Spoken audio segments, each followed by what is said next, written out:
Құдайберді ака, біз сіздің айлыңызға бақ-дават менен келдік. Бақ-дават қылып, мен ошол интернет айдыңында мені Абдулла Ташиевич деп таныйт. Фейсбукта, Одноклассникте, ошол өзүм группаларым бар.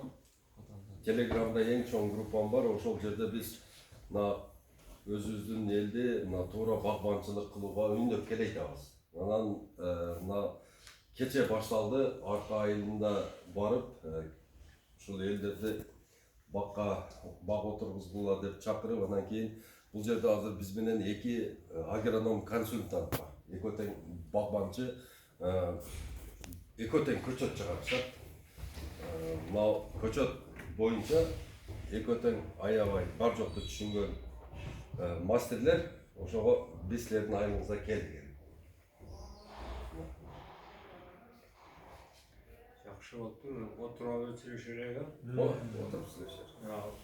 Бизде Астана Кулдал өкмөтүнүн ушу бакка кызыккан жарандары жыйылып отурабыз, бирок көп болуш керек, эмнегедир жакшы болуп калыптыр. Бирок сиздер аркылуу ушу Кулдуу айыл өкмөттөгү адамдарга, дыйкандарга бардыгыга ушу атайын келтирип эми ушу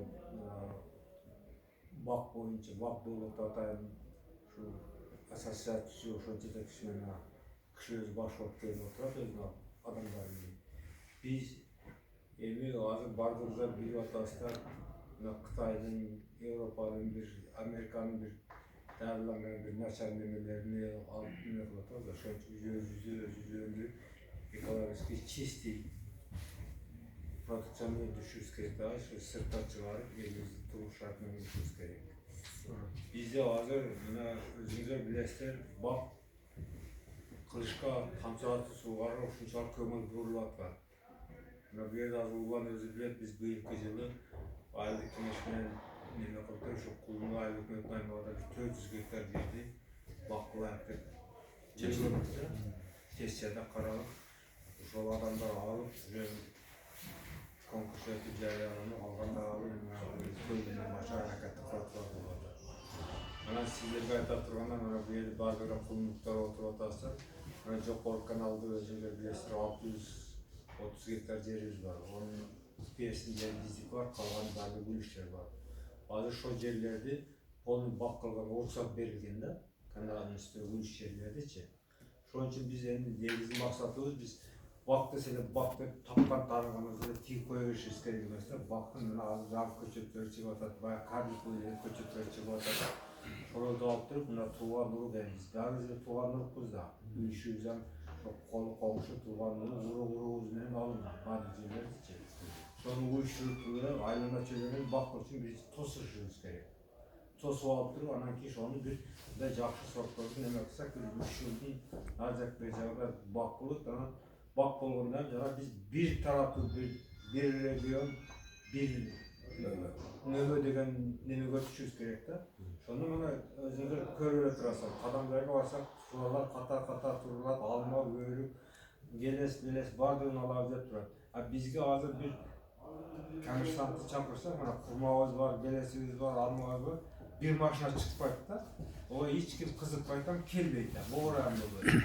Эгер биз ошол кадамдарда кылып бир нөмө кылып, бир регион, бир нөмө деп кыла турган болсок, бизге ошол коммерсанттар баардыгы өзүбүздүн арабыздан чыгат.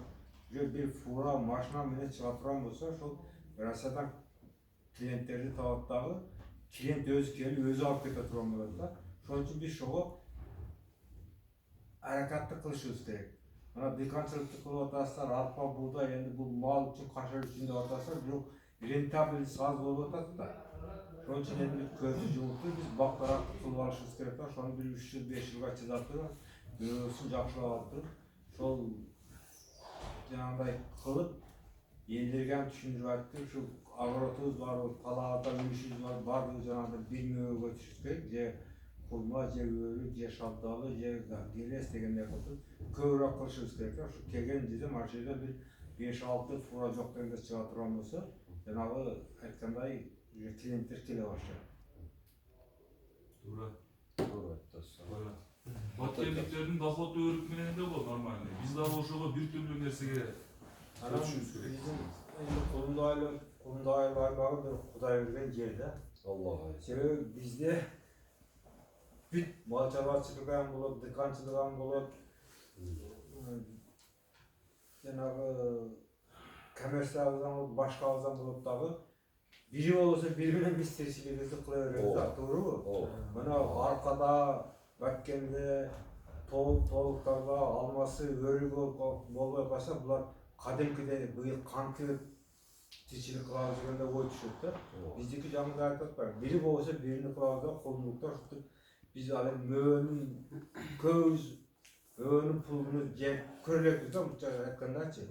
Баягы алмабыздан жерге түшүп атат, өрүгүбүздөн жерге түшүп атат, желестебизде чымчык жеп атат, башка ушу өзүбүздүн бала чака үчүн гана дегендей эле нерселерди кылып атабыз да.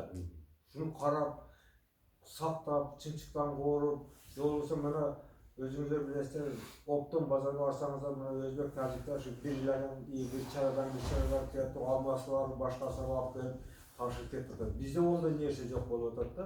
Биздики ошо түшкөн. Жок дегенде ошону кургатып койгонго боюнубуз бербейт да. Алмабыз бар, башкабыз бар, ошолорду кургатып, жайып, эртеси кышта мына андай убактарда компот кылган, бугай болуп. Мен айтып атпаймынбы, биз мөө жемишин баягы нанын жеп көргөн адам эмеспиз да, биз кондуктар мындай кайгырып жайып. Пиязыбыз болсо, сабызыбыз болсо, будайыбыз болот, будайыбыз болбосо, арпасы болот, арпабыз болбосо, мал чарбачылыгыбыз болот да, ушинтип эч бир тикөө көз каранды болбойт. Бирок бул ысырапкерчилик да. Ысырапкерчилик. Энди ашыкча дөлөт баш жарбайт. Жанагы өзүбүздүн ушу агротоо нерселер жагында жайып, кесип, кургатып койсок, ананда кыш күзүнүн компотто мына мектептер бар, детсадтар бар. Ана мына Тажикстандан өзүңөр келип атат, эски кап-кара бөлүктөрдү алып келип атат. Ошолорду сокуп кайтарып өзүбүзгө сатып атат. Ошол нерселерди биз өзүбүз кылып, өзүбүз неме кылсак, сатпаган күндө жанагы чистый экологический продукт өзүбүз бала чакабыз, үй жайыбыз менен эле ошолорду компост кылып отурсак канчалык жемиш болуп калат. Бактарактын мааниси ал бул кишилер дагы айтат, мүмкүн болушунча колдон келишинче жанагындай кылып биз аракет кылышыбыз керек. Бактаракка биз басым жасашыбыз керек да, себеби биздин айыл аймак бактаракка баягы шарты туура керек. Мана жанагындай 2-3 немеге түшүбүз керек. Эртең көлөмдү келес неме кылышыбыз керек, анан баягы бир периоддо шаттоо неме кылыш керек, күздө курмак кылыш керек. Ушулар бир таза эле неме кылып таштасаң, ушу 2-3 бир немеге басым жасашыбыз керек да. Ону биз уялбай эле жөн эле любой эле жерде айтып туруп, шуну тигейик деп эле айтышыбыз керек. Анан ар ким эле өзү бирөө жакшы көчөт алып келдим, бирөө жаман көчөт алып келдим деп туруп эле 5 жашап болуп, 2 та өрүп, 3 та келес кылып алып жаңында болуп чачып жатпаш керек да. Сатканга пул болуш керек. Жаздык алмалар менен бизде аз бир немебиз бар, кулунда болбойт экен алма депчи, ыстыктык кылат экен деп. Бизде кулунда ошол тоодо өскөн алмалар кадимкидей эле өсөт экен. Только биз жана техникалык эрежелерди колдонбойт экенбиз да, баягы мөө кылып атканда дарылабайт экенбиз. Эгер биз ошолорду дарыласак, биз полноценный толуктарда эле алма бардык мөөлөрдү өндүрүп алып сактанга болот. Тем более биздики жаздыкы болсо тем более жакшы. Жазда эле биз оны сактап отурбайбыз, толуктар окшоп күтүп отурбайбыз. Базарыбыз бар, өнүгүбүз бар, неме кыла беребиз. Ошого мен сиздерди азыр мына бул кишилер өздөрүнүн немесин айтат. Сиздер аркылуу ушу бүткөн жерге ушундай чогулуш болду, ушундай колдонуу болуп атат. Мына азыр проекттер болуп атат. Мына колунда билсеңиздер, жемиштин дагы бир жерлери тамчылап суу барынча почти бир 8 гектар жерге фаонун жардамы менен тамчылап сууга кылып берди. Азыр ушул эле программада мына аялдарга интернационалдык максатта 6 гектардан 12 гектарга кылып берейик деп атат. Анан ошол дагы аракет кылып атат. Эгер силер ушундай кылып аракет кылсаңар, биз көчөттөн алып берейик, тосуп берейик, же болбосо баягы системасын куруп бергенге кылып берейик деген нерселер көп болуп атат да. Ошол жерлерде биз жер таба албай калып атабыз. Адамдар кылганга көрсөткөнгө эч ким жок. Мына жеңиштик менен неменикин көрсөңөр керек азыр. Туурабы мына жакта көргөмүз. Эми ошолор мына 1-2 жылдан кийин немеге кирет, тосот айланат. Эми эки жактан болуш керек да. Сиздер тараптан болуш керек, проекттер тараптан болуш керек да. Ошону бир карап, аракетти кылып биз кылышыбыз керек. Сиздерге келгениңизге чоң рахмат. Кудай кааласа бул сиздердин консультация Айтқан кеп кеңешіңіздер біз уағыз елге жеткізіп ашу bir жаққа бағыт аламыз деген үміттемін да. Мен сіздерден болса өзіңіздердің функцияңыздарды атқарып қандай істерді қылыш керек, қандай не болу. Егер бір дағы бір аз болып қалыппыз, енді кейін дағы бір неме қыла тұрған болсаңыздар, бір активнелер неме қылып тұрып елдерді көбірек өшіріп қызыққандар көп. Мұны аз көп білбейді. Bizde hazır bir neme öz var mı? Böyle bazı üzere oturağız. Çok hoşka bir şeyler aslında istedim. Sözümüz var da. Yok, çok hoşka hiç ziyan katmıyoruz da biz. Yani projeler kılıyoruz, başkaları kılıyor, şunda adamları deyip, şunda bir neme kılarsa kamp kalıp da. Şu için bunalda jakşı nerselerge kelip, uğup, neme kılardı yürüyüşüz dedi. Hiç ziyanımız yok. Yok dedi kelip oturup ketesip, bana kişiler kolundan kelip konsultasyon verip, Kör proyektler olup, proyektler bolğanda tam olsa ham da bir jagına bir bari özleri 100% tasir etýär. Bitte ekide bolsa ham proyektlerge katışımda kollap neme jardam berет. Bir iki adam bolsa ham, bitte iki adam bolsa ham şol harakatty kılıp şunda yerselge aktif katışyp isteyip. Bu toplumlukta. Bundan tartybağınızlar. Soğuş dese kendinizde de ama şunda konsultasiýany bu yerge jetirip harekatlı kılaverişiz gerekiyor. Zaman bizdeki hazır şu bazar ekonomikası ötüp olana ki Türkiye biz özüz şu cenabında yolda bilen kılıp negiz maksatı şu ekonomikası konu özü bağışlar. Maksatı şu yaxşı yaşayıp, yaxşı tirçilik kılayıp, içeyip, kiyinmeyip, baldarız den soğuk taze olsun diye şu özüz yaxşı ekologiyalıq çeşitlileştirip, bilinçli öldürüp özümüzü ana kalganı satışırız gerekiyor. Ошентип сөздөн да Канат ага сизге берели. Рахмат, Кудайбердиге аябай жакшы биз айта турган сөздөрдү агайыбыз өзү эле айтып койду да. Агай туура айтып атат. Эгерде мына бир регион, бир мөмөгө өтө турган болсо, агай айткандай, аны караш дагы оңой болот да. Ага мына бир эки агроном birday konsultasiya berip, birday deri çaçılıp, birday уход bolup, anan satkanda dagı agay aytkanday oңой satılат. Көп эмеге жакшы кардар келет да. Аны мисалы үчүн агай айткандай кичине эле эмеге кардар келиши өтө кыйын да. Анан кийин дагы бир токтолуп кое турган жери буну биз өзүбүз өндүрүп аткан товарларды башка коңшулардан башкачараак кылып биз таза өндүрүп органика, экологияга басым жасашыбыз керек да, таза болуш керек биздин өнөмдөр. Биз эгерде өнөмдөрүбүз таза боло турган болсо, буга кардар көбүрөөк келет, баасы жогору болот. Албетте бир секирип эле эме болуп кетиш өтө кыйын да. Рахмат агай, сиз жакшы сөз айтып бердиңиз бизге. Биз азыр мына ушул силер менен сөз баштаардан мурун мен Борбор Азия Багбандар биримдигиндемин.